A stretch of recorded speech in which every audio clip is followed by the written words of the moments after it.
Randall Rosenfeld is an expert in medieval manuscripts. He knows the rare book trade firsthand, and he's traced the modern story of the Vinland map. I mean, if you have something major cultural importance, you're a dealer, you think you can get decent money for it, of course you offer it to a major institution. At this stage, the map is bound up with another document, a handwritten copy of a book by a 13th century explorer. It's called the Tartar Relation.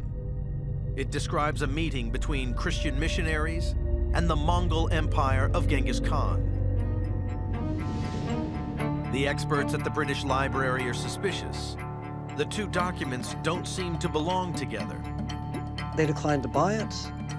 The British dealer seems to have had associations with I believe, a Spanish dealer who had somewhat of a criminal past.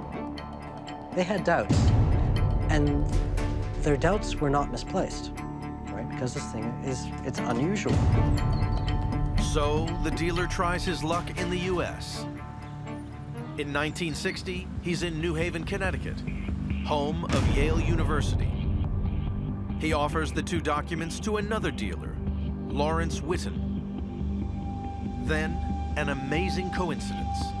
At around the same time, an anonymous donor gives Yale a third document, a certified 15th century volume called The Historical Mirror. For some reason, Witten chooses to bring together this document, the Tartar Relation, and the Vinland map. As Witten describes it, he was immediately struck by the size of this manuscript being very, very close and similar to the size of the Vinland map and the Tartar Relation. Witten makes a breakthrough when he sees that all three documents bear holes made by bookworms. His friend Bill Reese recalls what happened. The Tartar Relation and the Vinland map were in a new binding. And Witten realized that if you took the rebinding off, that all the wormholes would then match up exactly, and that these things must, at some earlier point in history, been combined. And this was considered, correctly considered, I think, to be a powerful argument for the authenticity of all the material. Because to do something like that, the chances of the wormholes matching up exactly, there was no question that these things had been together at some time. To Witten, this is a sign that the map isn't a modern fake. A rich benefactor is convinced enough to find $1 million and buy the parchment for Yale. Then a team of 3 scholars is recruited. They'll spend the next 4 years sworn to secrecy and trying to decode the Vinland map. I think they did a decent job of it. They were, of course, limited by the people they can consult and how they could consult them. Randall Rosenfeld has studied the Yale Group's work.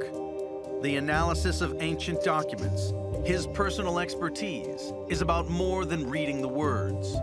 It's reading the parchment and the ink and the 100 tiny signs which tell you where a document has been. In this case, the key clue was found on one of the texts the map had been bound with, the Tartar Relation. The bits of the manuscripts that accompanied the Vinland map, some of them show this watermark. It's also considered a trademark. If you hold the paper up into the light and you can see this design. This is probably proof the Vinland map was produced in the 15th century. This was the evidence the Yale team used to put a date on the map. It opens up a world of possibilities.